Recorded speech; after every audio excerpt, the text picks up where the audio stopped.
Eh bien, salut tout le monde, c'est Lucifer. J'espère que vous allez bien. Moi, en tout cas, ça va très bien. On s'en fiche. Alors aujourd'hui, comme vous l'avez peut-être remarqué, on se retrouve ni sur Amnesia, ni sur... ni sur Black Snow, mais tout simplement sur mon bureau. Et aujourd'hui, j'ai décidé de vous faire un tutoriel. Alors, pourquoi faire un tutoriel? Tout simplement parce que beaucoup de mes amis commencent à se procurer des ordinateurs et débutent, on va dire. Du coup, je me suis dit que ce serait peut-être pas mal de les aider et en même temps faire profiter de mon savoir entre guillemets à tous ceux qui seraient intéressés. Alors, aujourd'hui, pour commencer, j'ai décidé de vous faire un tuto sur un outil pour à peu près toutes les versions de Windows existantes, en tout cas depuis la version 2000, sauf erreur. Il s'agit du gestionnaire de tâches. Alors, tout d'abord, qu'est-ce que le gestionnaire de tâches? Pour faire simple, comme le nom l'indique, c'est un outil qui sert... faut bien que je choisisse mes mots. Qui sert à gérer en temps réel les tâches qu'exécute votre ordinateur. Ouais, ça paraît un peu compliqué comme ça, mais on va se lancer et vous allez découvrir au fur et à mesure que c'est pas compliqué et que c'est très utile. Alors d'abord, première étape numéro 1, comment ouvrir le gestionnaire de tâches? Alors, en étant sur le bureau, il y a trois manières simples, on va dire, pour ouvrir le gestionnaire de tâches. Manière numéro 1, faites clic droit sur cette barre là, j'ai jamais retenu le nom, jamais pris le... comment ça s'appelait? Barre exécutée, je crois que c'est... Enfin bref, faites clic droit, faites démarrer le gestionnaire de tâches et ça va vous offrir une fenêtre comme ceci, avec différents types d'onglets. Bon, on verra plus tard à quoi ça va servir. Là, manière numéro 2, il vous suffit d'appuyer en même temps sur la touche CTRL, SHIFT et ESCAPE.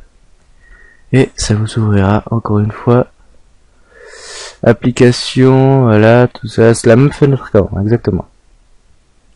Alors je répète, CTRL, SHIFT et ESCAPE en même temps. Et voilà. Et pour la troisième méthode, je vais pas vous le montrer, sinon ça va arrêter d'enregistrer, mais il vous suffira de faire en même temps CTRL, ALT, plus Delete. Ça vous, comment dire ça vous ouvrira une page Windows qui prendra tout l'écran. Vous aurez plusieurs choix d'options. Et l'une d'elles consistera à ouvrir le gestionnaire de tâches. Ce qui fera exactement la même chose que pour les autres, par les autres méthodes. Alors, numéro 2, à quoi ça sert? Enfin, comment s'en servir plutôt? Alors, on va voir ça tout de suite. De gestionnaire de tâches. Alors, quand vous démarrez, normalement, vous arrivez sur Applications. Là, vous pouvez voir toutes les tâches qui sont en cours. C'est généralement aussi celles qu'on peut voir ici, dans cette barre-là. Alors là, vous voyez Recording, là, avec Camtasia Studio, c'est ceci. Et Skype, c'est cela. Ici, vous pouvez appliquer plusieurs actions. Vous pouvez mettre fin de tâche, qui va avec, et évidemment arrêter le programme. Vous pouvez mettre basculer vers, ce qui va ouvrir, ce qui va basculer vers le programme, quoi. C'est un peu con, mais voilà. Nouvelle tâche, vous ouvrira, alors il faudra appeler l'application exact, hein, pour un X et tout, pour ouvrir le fichier. Voilà. Ça c'est pour l'onglet application. Après, sous processus, vous avez tout ce qui est tous les processus qui sont effectivement en cours sur votre ordinateur. Bon, la plupart vous n'y comprendrez rien. Je dois vous avouer que même moi, la plupart, j'y comprends rien. Vous pouvez effectivement faire arrêter le processus qui arrêtera le programme. Ça peut marcher parce que des fois, Fantash ne marchera pas, ça peut bugger, ne pas marcher. Alors, processus, c'est pas mal.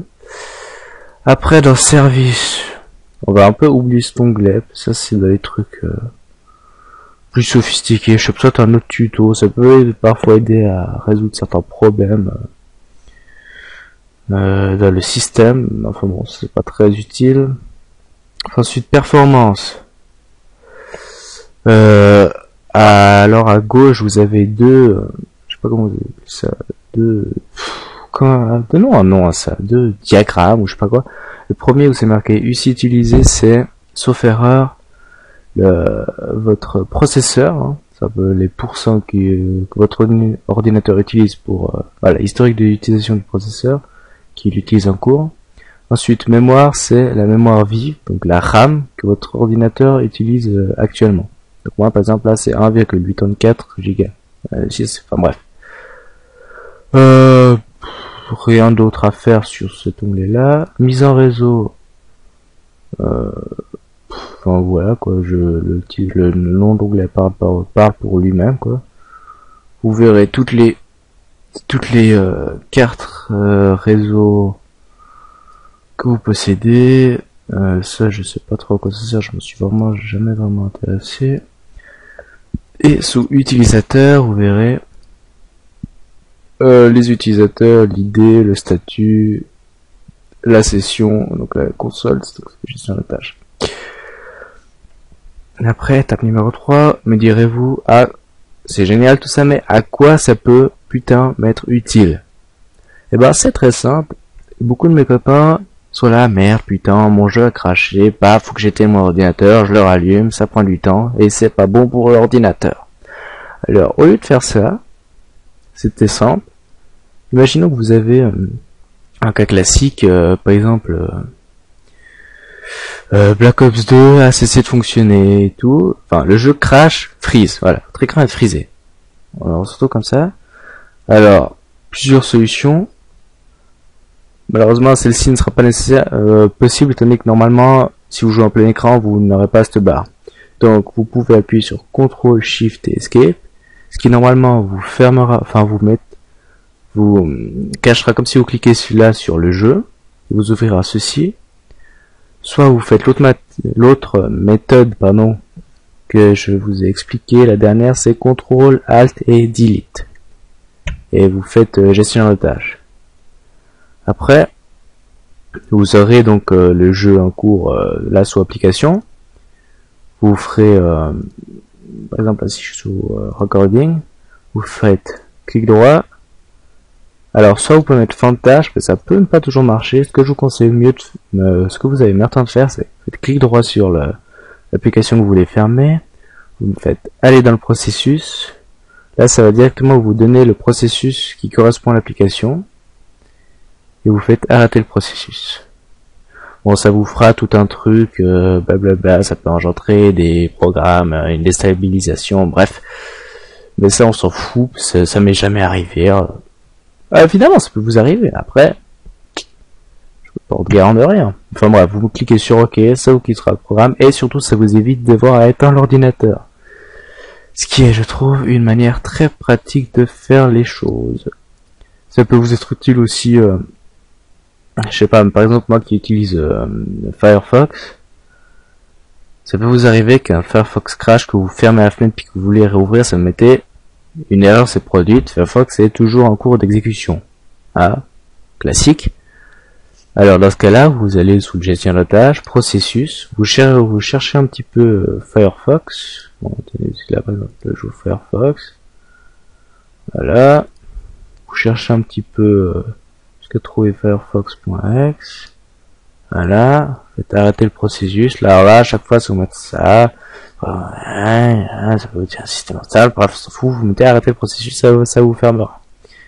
Alors, justement, ça peut, même si vous ne voyez pas sous application, le processus peut être en cours. C'est plus profond dans le système, en fait.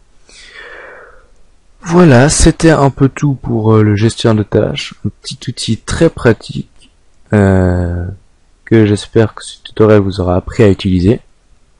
Que je vais continuer à faire Je pense régulièrement des tutoriels sur différents astuces, outils, programmes et autres.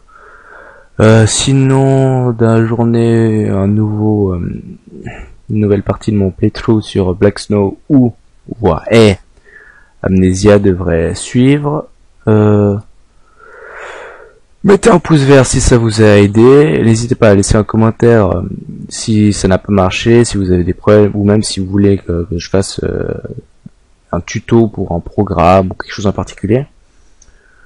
Abonnez-vous pour découvrir le reste de ma chaîne, quoi. Sur ce, je vous laisse. Bonne soirée à tous, ou bonne fin de journée, je ne sais pas. Allez, plus tout le monde.